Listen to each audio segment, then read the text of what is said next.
Alrighty. You're going here. So, exam, it's Friday, help session, costume party on Wednesday. Coming, Isaac? I'm coming, but not with costume. Why? I'm bored. You could dress up a little bit.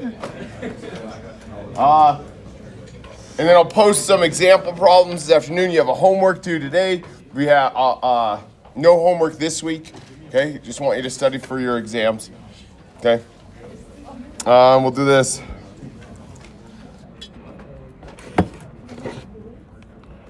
Adam.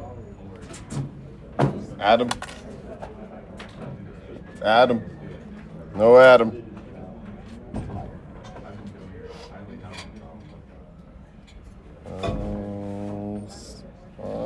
Alright.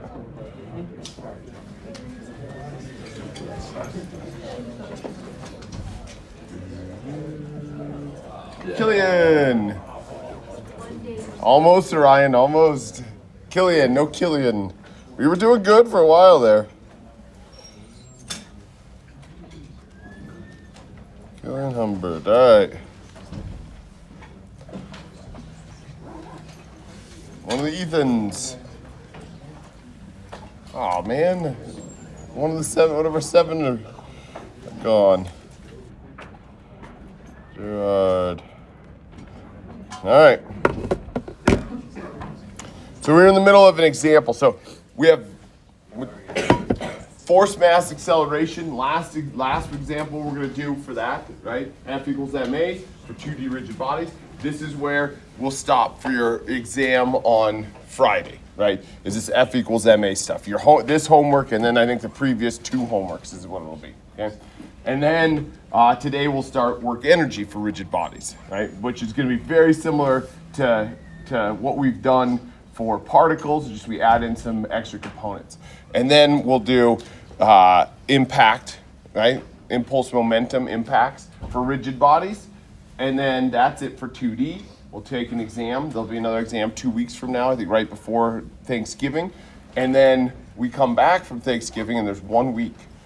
Do you guys know this? This is 1 week of classes and then finals. And so Thanksgiving is really late this year. So it's usually there's 2 weeks after Thanksgiving. Now it's just 1 week.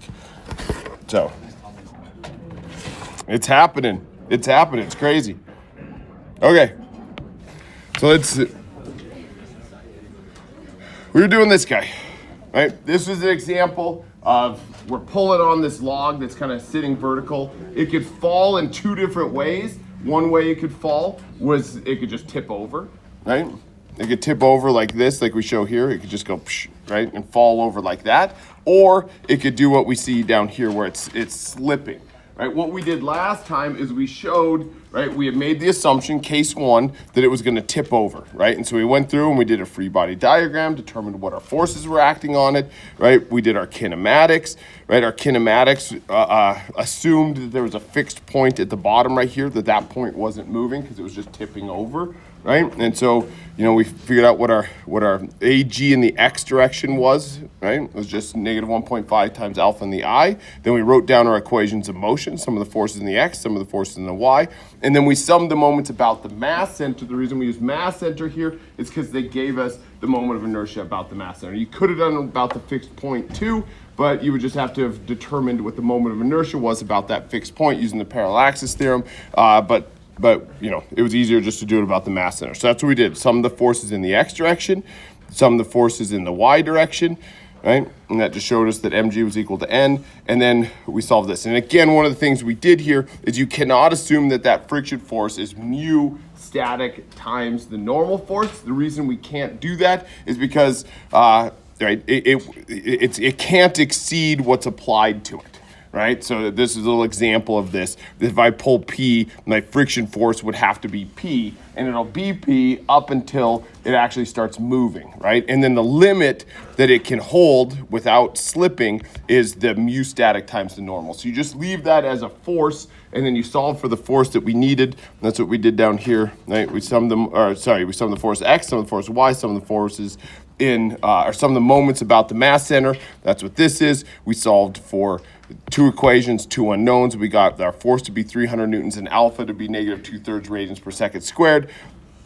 And so then what we did after we got that friction force as being 300 newtons, we went back to see the maximum friction force that could see before slipping, which would be mg times the mu static, which is 0.3, and so 294. So the maximum that it could hold without slipping was 294, and it needs 300 to tip over. That means that it doesn't tip over, right? It's going to slide first. Right? This happens in engineering quite a bit where we don't know what kind of response it's going to be, so you have to make an assumption on one, see what happens, and see if it's possible for that to happen, and then go to the second one. Okay? Could we have just assumed that it slipped and tipped? Could we have assumed that? Yeah, and then it would have showed that you could actually have done that, and it would have been fine. We could have guessed right, but in this case, I wanted to guess wrong just to show, how you would prove that it was wrong. Okay, so let's go down and let's do the second case now. The second case would be where it slips and tips. Okay, case 2, slips and tips. Okay, oh my God. That's my son was starfish over his nipples, but I didn't need to show that. It crashed on me.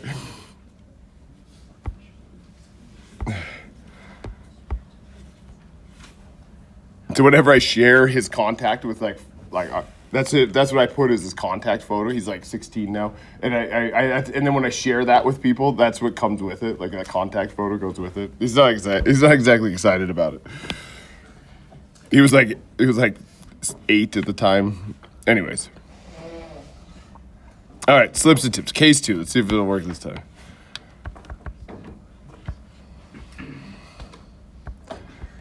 Slips and tips. Okay, and so that's gonna be this one where it does this. My notes out here.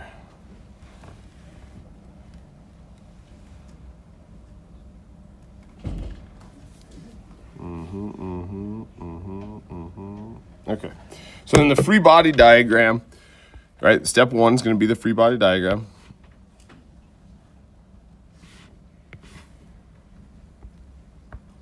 F, B, D, and nothing changes with that, right? So I'm just gonna, I guess you could just say, I'll copy it down because I can.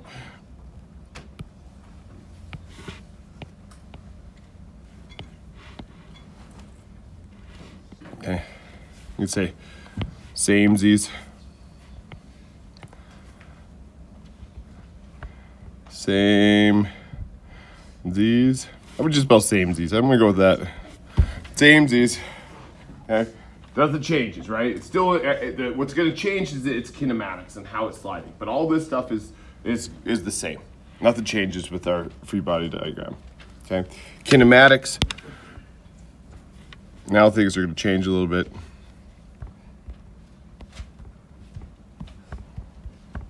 Okay. The kinematics. Now the thing is, like I said before, it's tipping, right? And so we made the assumption that there was a point that was fixed. Now there isn't a point that is fixed, okay? Like I said, when I do my kinematics, I always step to AG. I need to know what AG is, and it's kind of a good rule of thumb to be like, all right, what is AG, right? And usually you gotta start at a point and move to AG, right? There isn't a fixed point in this case, right? Because there is the AA before was our fixed point, but I do know something about AA. And what do I know about AA? Its acceleration is only going to be in the X direction, right? It's only going to slide this direction. Once it starts moving, there could be an acceleration up because of the centripetal acceleration. There could be an omega squared term, but right initially when you apply that load, it's only going to be in that direction. Okay. So this is going to be be AA plus alpha crossed with RG is seen from A minus omega squared RG seen from A. Right. Omega squared, it's not moving yet, right? This is just the instant that we start applying the load, right? At that instant, it's not moving, and so that omega squared goes to 0, right? And then we'll apply the constraint that AA is only going the I direction, AA in the I, plus alpha in the K. Just assume it's a positive alpha, right? Assume that it's a positive alpha. And I cross that with that moment arm, which is going to be 1.5 in the J. Right, we're going from the bottom up, and we're going this way, right? So it's going to be just half that distance in the J direction. So it's 1.5 in the J. And then if you carried this out, this is what you get. AA minus 1.5 alpha. That in the I direction. Right? So this right here, later on, when we need it, this is going to be AG in the X direction. Right, so that's what's different now, right? If you look back at our kinematics up above, right, they didn't have this AA component. It just had the 1.5 alpha because it wasn't moving before. So our kinematics are slightly different now. And that's going to be our AGX when we sum the forces in those directions. Okay? So now we're ready for the equations of motion. 3 E O M. Okay? We got 3 of them. Sum of the forces in the X. Sum of the forces in the X direction is equal to MAGX. Sum of the forces in the Y direction is equal to MAGY, and some of the forces in the Z direction, some of the moments rather, sorry. Jumped ahead to 3D stuff. Some of the moments about the mass center is going to be equal to IG times alpha. Those are my 3 equations of motion. Now we just expand these and we look at the X's, Y's, and some are moments. So we do that. Okay. And go over to our free body diagram, say what forces are acting in the X direction. Well, I got that guy, and I got that guy. Okay? And so I got minus the friction force plus the 400 in our sign convention is equal to M times AGX. AGX is we just determined up above there. So this is going to be M times AA minus 1.5 alpha. Okay. Now, though, our friction is different. Now it's sliding, right? We're making the assumption that it's sliding. So now, look at that. It's winter time. It's winter time. It's happening. Don't you say no to that. Mark, it is, winter time's awesome. Okay. Now, though, if it's sliding, right? If it's sliding, I do know what that is. I do know what that's going to be. And that will be my mu kinetic times my normal force. So that's a known value now. Before that was one of our unknowns. Now that's a known. Okay? And keep going.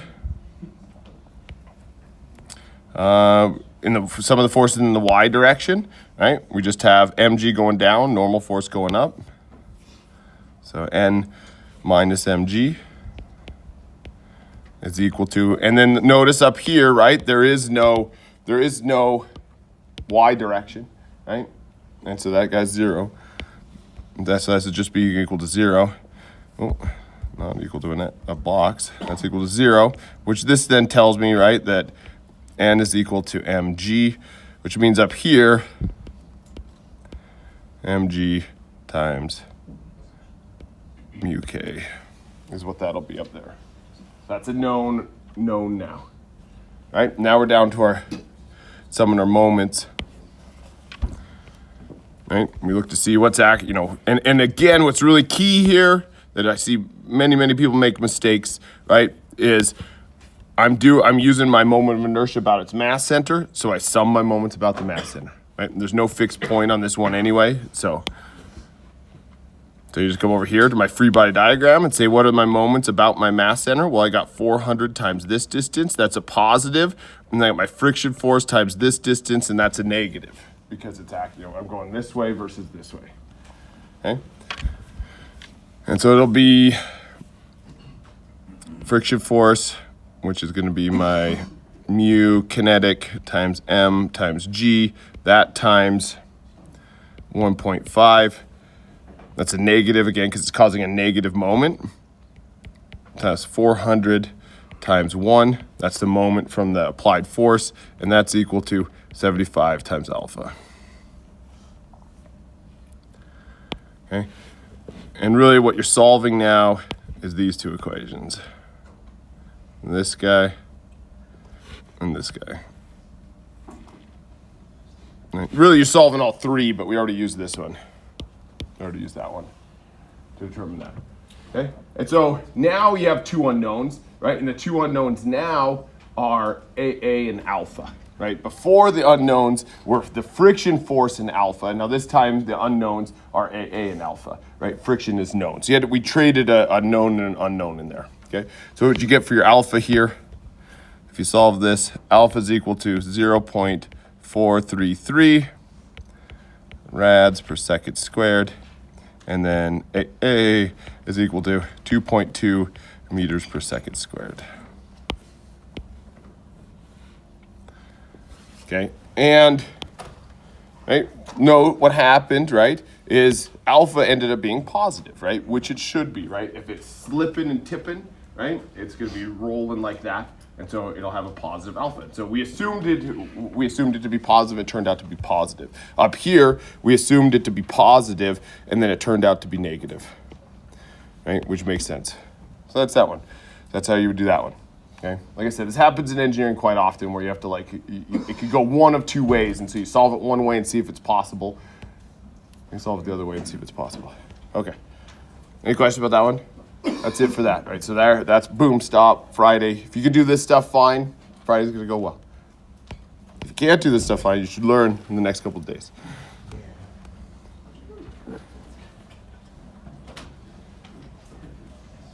All right. So the next topic, work energy, right? And we're gonna do work energy, and we're gonna do this for 2D rigid bodies. We're not gonna do this for 3D. So this is the last time you'll see this for here, but all the same concepts apply in there too. Okay, so when you solve these, what's really nice is if you got these things, if you understood this for particles, you're gonna like this. Yes? One quick thing on the last one, can you point out one more time what told us that it wasn't possible the first time? Yeah, okay, great, good question. So what we did on this one, we went through and we just left friction force as being we just said it's gonna be a friction force, period. But I don't know what it is yet, right? I don't know what it is because it depends on what's applied to it and stuff, right? So I just assumed it was unlimited. It can go to whatever it wants, right? And so I went through and I solved, I did some of my forces and I summed my moments, and then I determined that in order for this thing to do this, if I pulled down at the bottom and in order for it to tip over like this, my friction force would have to be 300 newtons, okay? It had to be 300 newtons in order for that to happen. Then I went down and I said, well, how big can it be? Right, how big it can be, it would be mg times my mu static, right, which is 0.3. So the biggest it can get is 294 newtons. And so if it needs to be 300, but it can only get to 294, then it means it slips. Cool, thank you. Yeah, you bet, great question. By the way, so I lecture through all this, right? I'm giving all these lectures, and you guys are always silent. You never say anything. And then we do the review session, right? And then it's all on the line, and you have to know by the next week. And you guys are very animated, and you're asking all sorts of questions, and it's back and forth. You could do that earlier too. If you don't understand it right now, right? This individual in the back. What's your name? What's your name? Adam. If you're like Adam's great. Speak up, right? Because if Adam didn't know, I'm sure Adam wasn't the only one that didn't know. I will say, one time, one time when I first started teaching, I was a grad student, and somebody didn't understand something in mechanics materials. I was teaching it in the summer, teaching mechanics materials, and this one person couldn't understand, like, I tried one, it had to do with shear, the VQ over IT stuff, and I was like, how to calculate Q, and I went over and over, and I was like, this is how you do it. And then she's like, I don't know how to do that. So I was like, well, and then I tried another angle, and then it didn't work. And then I tried another, and this is in front of the whole class. And then I stopped and I was like, I was out of ways to do it. And then what I should have done is said, hey, let's just talk afterwards and work this out. But what I did do is I said, hey, who all here gets it? Everybody raises their hands, except for this girl that was asking questions. And I was just like, oh shit. I stopped right there. I was like, I am so sorry. That's like what you should never do. You should never call out somebody and be like, look, everybody else gets it except for you, dumbass, right? And so I did that one time and I was like, oh shit, right? Like, that was not a good move. It's like I could have done like with Adam right there. It's like, well, does everybody else get it? Oh, Adam's the only one, right? I did it. So I've matured. I'm matured. Okay.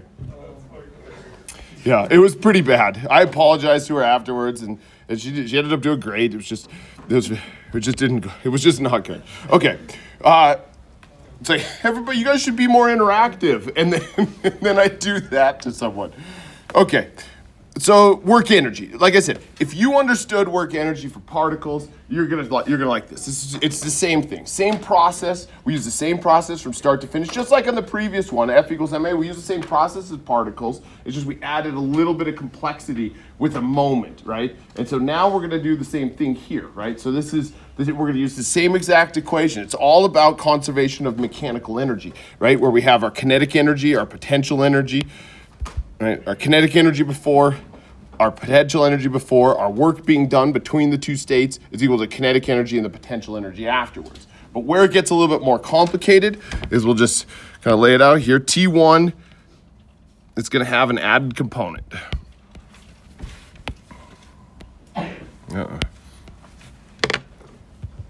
Added component for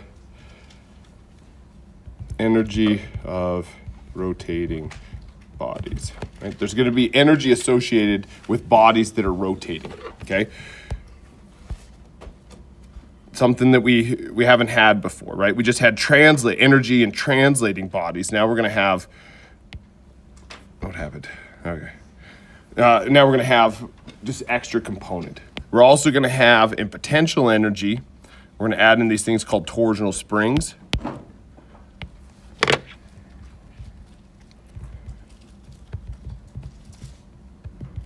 Right, we're still going to have linear springs, right? But we're also going to have torsional springs. And then we're also going to add in a component for work done by moments.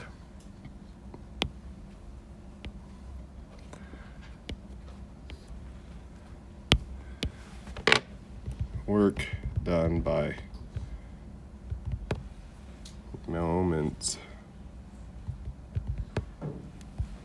Okay, so an extra component associated with moments. That's it, right? Everything else stays the same.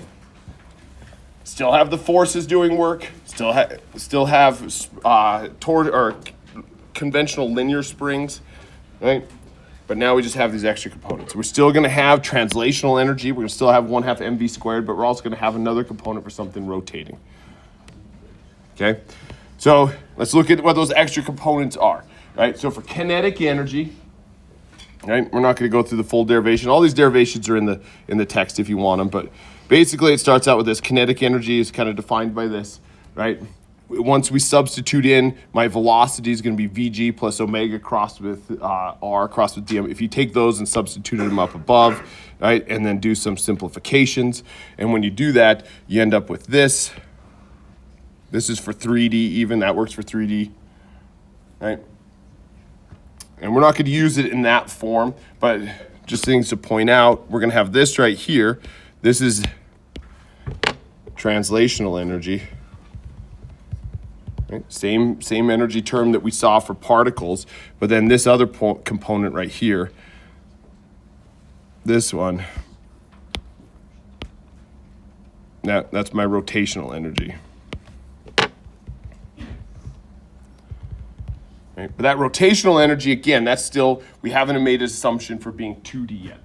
That works for 3D. Because this is my, this is my angular momentum, right? And I multiply it by my omega. Omega times angular momentum is what that ends up being, okay? So again, we're not going to use it in this form. I'm not even going to highlight it. This is just for 3D and a fixed point of rotation. Oh, we're not going to use it in that form. But we are going to use it in planar. So we're going to come down, we're going to look specifically at planar right now. So this is 2D. In 2D, my omega is only going to be in one direction, right? It's only going to be rotating about the z-axis, right? And so my angular momentum term is just going to be Ig times omega. And then that term up above simplifies down to this, right? Or I guess the whole term simplifies down to this, right? I got, if I want my total energy associated with the moving body, I have the 1/2 mvg squared term. This is the energy associated with the mass center translating. So that's the same thing we use for particles. And then you're going to have this extra component here, which is the rotating part of it. Okay, and the rotating part of it is just going to be Ig times omega squared, which is really convenient, right? A mass times a velocity squared, a mass property times a velocity squared, right? An angular velocity squared. So very analogous as we go through here, okay? You can also look at, if you do have a fixed point of rotation, we'll kind of do some examples. You can see them a couple different ways. If you have a fixed point of rotation, right, you can get the total energy being equal to 1/2 IO times omega squared, where IO is the moment of inertia about that fixed point, okay? And so this sometimes is a little bit easier because you don't have to use the mvg squared term. The mvg squared term goes away when you use the moment of inertia about a fixed point. But if you're doing it about the mass center, you have to do both of these, okay? And we'll do this in an example. Which is kind of neat to think about is that there is energy associated with rotating bodies. And so I do have a YouTube Friday on a Monday, okay, to talk about this term right here. So one thing that I learned recently, and it's something, it's not that I'm not smart enough to learn this stuff, it's just I never think about it. But like once I started thinking about this a few years ago, this blew my mind, is that the energy that we're using in this, right here, in here right now, the lights, the heat, all this other stuff, as being generated right now. That always blows my mind. This is kind of blowing, right? There's a grid, right? It's either coming from a dam or some wind someplace or solar or a coal-fired power plant. Somewhere, this energy is being used, or it's being generated right now. We have no our grid has no capacity for storing energy, it was just kind of weird. And that's one of the problems with like green energy that people always push back, is like, what if you need it in the middle of the night and then you have solar energy because it's not being stored anywhere. So how do we store it, right? And so way we usually store stuff is with batteries, right? And batteries now these days are usually chemical batteries, right? So they have, I don't know how they work. I think it has, I know the basics, right? That there's two chemicals. One chemical has more electrons than the other chemical, and this other chemical wants those electrons. Anybody know how batteries work? Am I doing okay? That's close enough. And then so it has potential, right? Because these electrons want to make it over to this one that has a deficiency, and this one has an excess, and they want to go in between the two. That's how my brain works, but I think that that's okay, right? But then they deteriorate over time, and they're expensive, and they need certain chemicals. They need the chemicals that are doing the things, and so so one solution is they're talking about flywheel, and flywheels go back quite some time, right? This is a full 6-minute video. We don't need to watch the whole thing, but basically it's a way of storing energy in rotating bodies, right? And so now they have these like batteries that they're trying to make that are they're storing energy in kinetic energy as opposed to chemical energy. So we'll watch this little video here. Modern battery is the flywheel. This relatively simple mechanical battery with high power density, high efficiency, low maintenance, long lifespan, and no carbon emissions is quite exceptional. But how does it compare to other energy storage technologies? As the world shifts from fossil fuels to renewable energy sources such as solar and wind that aren't available 24/7, energy storage technologies play a vital role in balancing the supply and demand.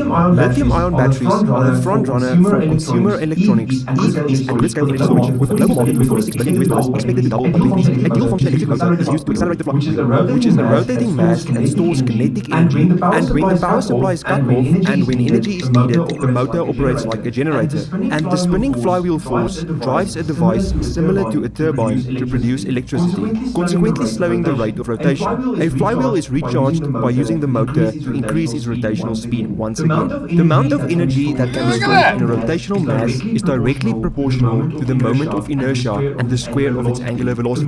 The moment of inertia is dependent on the mass and diameter of the flywheel. So to increase the amount of energy stored in a flywheel, its mass or size must be increased, or the speed at which it rotates must be increased. The maximum operating speed of a flywheel is limited by the material strength of the flywheel rotor. Since the late 20th century, the modern flywheel developed expressly for... So let me just talk about this. So, right, in order for this to work, so that basically what happens, right, is that you use whatever energy source, so what electricity that, that's being generated someplace, hydroelectric, for instance, right, and it's using that, and it's coming in, and the energy goes in, and it powers the motor to get this thing spinning, right? And then once that thing's spinning, it'll just stay spinning. So they got to get it to a point so that it will stay spinning, and so they put it on these magnetic bearings, so it's kind of levitating, so there isn't any friction associated with that. Then they put it in a vacuum, so that's a vacuum area, so that it won't slow down due to like air resistance and stuff like that, and then just gets going, and then it'll just get up to a certain speed, and it'll just theoretically just carry that speed forever, right? Because there's nothing that's deteriorating that speed. And then when you need the energy back out of it, it engages that motor, and then that same motor that was used to speed it up, it now is going the other direction, and then it's actually generating electricity and going back out, and then which is causing this thing to slow back down. And which is kind of a neat way to do things. And so this is a technology they're starting to use a little bit more. Anybody know Stephen Sophie or taking a class with Stephen Sophie? His PhD was on this, like how to get these things to work and stuff like that. You can talk to him about that. Yeah. Aren't like the losses from bearings and such too significant to make this actually? But this it's elevated, right? It's on this magnetic bearing. It's theoretically frictionless what it's sitting on, right? Which takes some energy to do, right? So they're not perfect. But that's the idea, is they're trying to make it as, but you're right, there are losses that would be there, but they try to eliminate those losses so that won't happen. Yeah. I thought that was kind of neat, right? But then also we're gonna learn in 3D, when we get into 3D stuff, if you start moving this sucker, weird forces start happening, right? And so there's some, and like they showed in that animation, if you go too fast, it'll be like that skateboard wheel that we saw, right? It sped up and it blew up on him. But I don't know. I thought it was pretty interesting and timely. This is something that they're working on. I'm gonna go ahead and get rid of my son. Starfish over nipples. All right. Okay. So that's some real use. So there is energy associated with something that's rotating, right? And we have to account for that, right? We have to account for that in our calculations. Okay, work done by a couple or moment.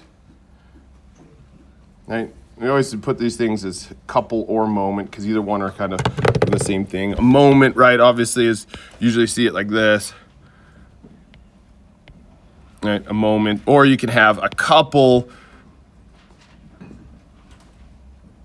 Right, something like that.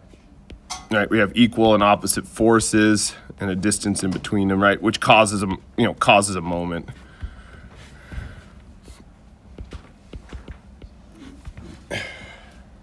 Right, so these things are going to cause or do work as well, right? So this is just a review. This still applies, right? So in forces, right? Our work done by forces.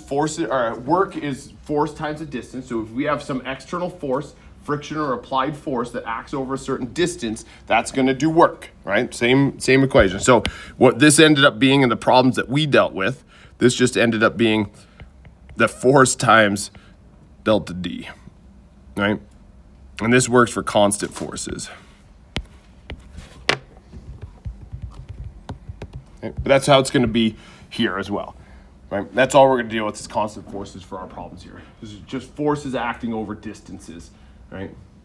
Different D than up here, by the way. And that's a different D. That's the moment arm D. This is the distance that the force acts over.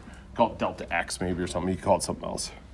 Okay, so that still applies. Those forces still exist when we do rigid body things. They're still there, okay?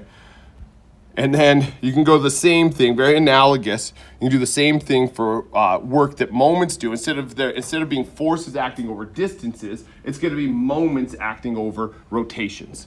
Right? So the moment acting over a certain rotation in radians will tell us how much work is being done. If we have constant moments, this is what it'll be. That's constant moments.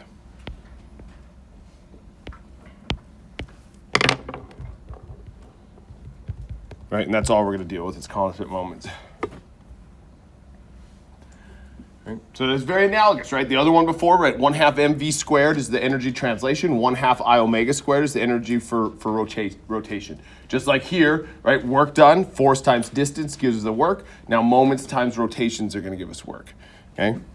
So we have to keep an eye out for external moments doing work. Okay, linear springs, again, these still exist in rigid bodies, right? The forces, and this was on the last exam, people had issues with this one, right? The force in a spring is K times the stretch. The potential energy in a spring is 1/2 Ks squared. Okay, so that's the potential energy. So keep in mind the difference there. Energy and forces are different, right? And so those still stand. Those still exist when we're doing rigid bodies, right? Torsional springs, right? Torsional springs is what they kind of look like. Anybody seen torsional springs before? Where do you see them? In what? Watches. I thought you said washes. Okay, watches. Yes, yeah. That's what these. There's one of these in a watch. How did you see it in a watch? Did you see it in the watch? No, I just really like watching watch repair videos. You nerd. Do you really? Yeah. Just because you're a mechanical engineer? Yeah. Yeah, okay. All right, that's interesting. There's a lot of cool stuff going on. Send me one. I'd like to see this. There's a YouTube channel called Wristwatch Revival. There's a lot of stuff. Send it to me, right? Maybe that's next YouTube Friday. We'll just watch you fixing stuff. But yes, they look like this, right? Yeah. And so what they're doing, right? What they're doing is they're storing energy in this. They're storing it. You're right. You're twisting this sucker, right?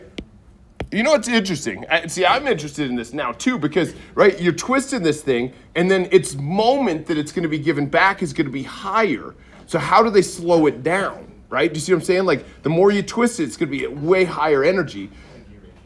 Agreed, but then and then when you let go of it, and then when it's near winding out, it's going to be less force. But then how does it keep? Oh, I'm going to watch this video. But they look like this. So any twist up thing has a torsional spring that looks like this. What about this one? Anybody seen this one? You have one, Ethan? Yeah. Oh yeah, I was just gonna ask what's the difference between a torsion spring and a constant force spring? Because CF springs wrap around a common center, but you can stretch them out. And then it creates a force in a linear direction. Is that basically just like a torsion spring? I don't know. You'll have to show me what these things are. I don't know what those things are. Okay. Show me one later afterwards. Yeah, right. I'll print it up. Yeah, bring it up. So this guy, right? That's the torsional spring. This one. Everybody seen this one before? What's that? I think that's in a Walkman, like a Sony Walkman. You have one of these ones? A Sony Walkman? Like for the door. Good. Yeah, sure. I'd buy that. A clothespin, right? They're right out in the open on a clothespin. I think that's what that is, right? Yeah. Uh-huh. Oh, yeah. It's cruel. Cruel. But yes, it's just something that when you rotate it, it causes a moment, right? A perfect example, too, I don't know if you've seen this, is on a garage door. Right above a garage door, they have big torsional springs. They have big torsional springs there to help lift the garage door. Because I think I have a story.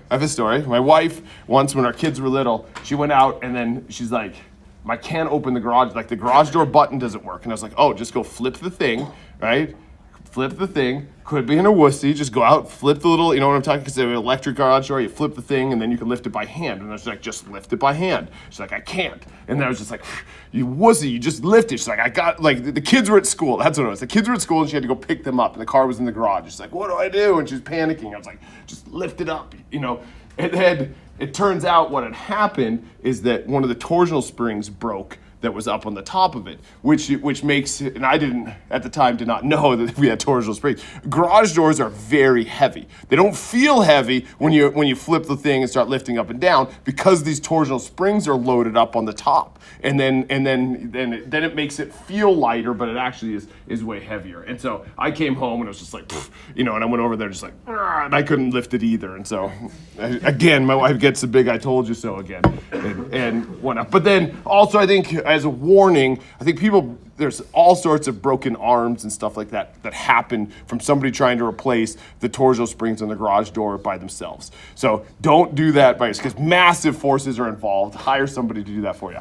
It's because you have to like put them up there and torque them, and then they want to like spring back and stuff like that. So anyways, they're torsional springs. And then the way they work, right? The amount of force that's going to be is going to be K times theta, just like the force over here, right, was just K times change in squishiness, right? M is going to be equal to a different K, right? Different K's times theta, right? And you got to be careful. These things have weird units, right? The units of K up here, right? Units of newtons per meter, right? Down here, K is equal to Newton meters or foot pounds, right? And the reason they're like that is because they get multiplied by theta, which is unitless, and it has to come out in units of Newton meters or foot pounds or something like that. So just be careful of the units on that. They're different Ks, right? And then the energy associated with the energy, if you, again, the book has the derivations of these, but the potential energy associated with the torsional spring is 1/2 K theta squared, which again, very analogous, right? 1/2 Ks squared, 1/2 K theta squared. Force times distance, moment times rotation for work being done. Energy, 1/2 mvg squared plus, and 1/2 I omega squared. So very analogous as we go through here, right? Those are all the missing components, okay? And so our procedure. So now we have all the missing components, right? Just a little added complexity. We're going to do a free body diagram. Same procedure as what we did for particles. So for now, kinematics is a little bit more important. Right? Energy equation. Usually just one. Right? Same thing. Simplify and expand. Right? That includes, crossing out everything that's zeros. Okay, and then kinematics as required. And we're going to see that these kinematics end up being pretty important because there'll be so many unknowns and you only have one equation, right? And all your other has to be filled in by something, and our kinematics is going to fill in all those other unknowns, right? And last step is solving. Okay, like I said, we only get one energy equation, right? And then there could be all sorts of things floating around, right? We're gonna have thetas, and we're gonna have omegas, and we're gonna have all sorts of things that are translations and stuff. And we have to be able to relate all of those things together. And how we relate them all together is through our kinematics. So all that stuff we did a couple weeks ago, we have to do. Okay, I'll show you some examples here. And then we'll come back and work one of them, right? Here's gonna be one. Starts out in a stretched state and then rolls over to another state. Now this thing rolling is gonna have energy associated with it, right? Another example of a work energy problem. This guy's up here on a slope, and it has an applied moment. It's gonna be rolling down the ramp. It's asking something about the velocity up here versus the velocity down here. Another example, this one's even more complicated. This guy's gonna be dropping. This guy's going to be rotating. This guy's going to be rolling, right? And so there's all sorts of energies that are changing associated with that, right? This is a wind-up toy. We're going to wind this sucker up and put it down and let it roll. So that's what we're going to be doing this next week, is working through all of those problems. right? And then I think that's it. And then we go into impacts is the next thing. All right, let's start this guy. At least get this one going here. 30-pound disc, IG, about the mass center. They tell us what that is. K of that spring is 2 pounds per foot. L naught is 1 foot. So its unstretched length is L naught. Again, be careful of these, right? L naught's the unstretched length, not how much it's stretched. Release from rest and rolls to 2 without slip. So it goes from 1 to 2 and it rolls without slip. So there's a couple key concepts in here. So let's do it, right? Free body diagram is gonna be step 1. Again, the free body diagrams aren't super important. I mean, they are super important for F equals MA. They're very integral to it, right? Because that's where our forces are coming, that's where our moments are coming from. They have to be perfect. Here, they don't have to be perfect. All we're doing, and the better you get at this, the less you have to do it. But all we're doing here is we're looking for external forces that might be doing work, right? That's why we're doing these free body diagrams. And if when you first start out like you guys are, right, it's kind of nice to do this every time and just and lay it all out, okay? So the only like real object we have is this thing down here. This spring is massless, and so really we just have one object, which is the rolling wheel. So let's look at the rolling wheel. So we'll do a free body diagram of the rolling wheel.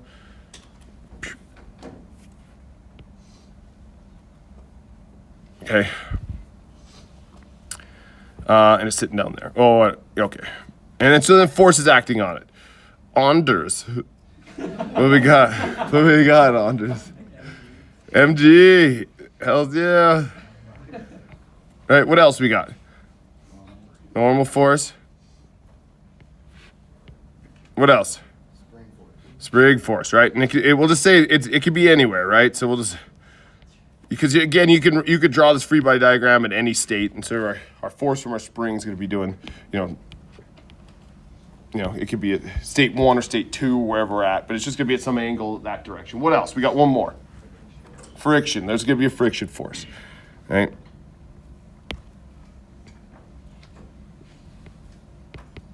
Friction force like that, okay?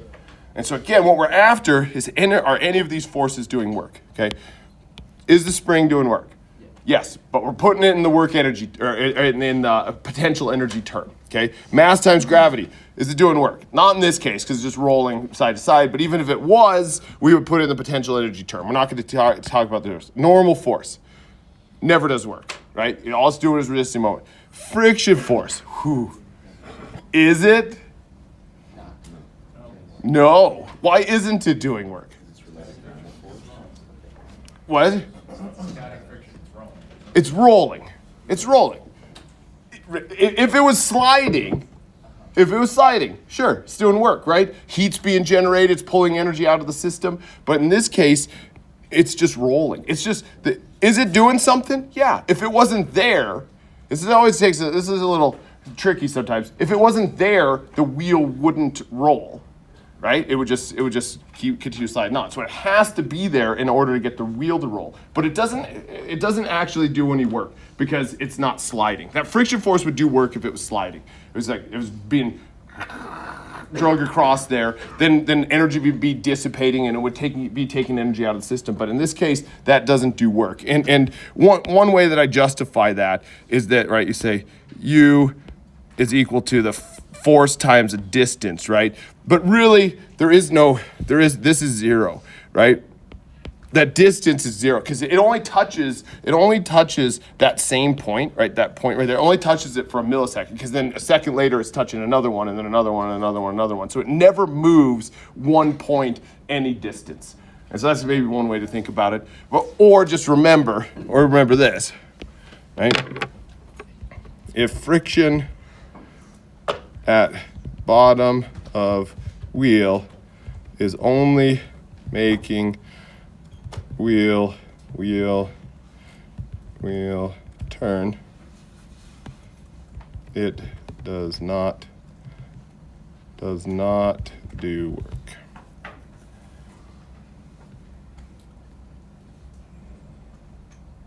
Or another way, no work if not sliding. Just remember that, because this comes up a lot right? You're gonna see that friction force a lot, and you're gonna think, oh my God. To this point, that friction force has done work. Again, if this was a block, or if it was sliding, then it absolutely is doing work. But in this particular scenario, not doing work. Okay, so we'll take off from there next time. We'll go through and do our energy equation and do our kinematics and work this problem out. So, that's it.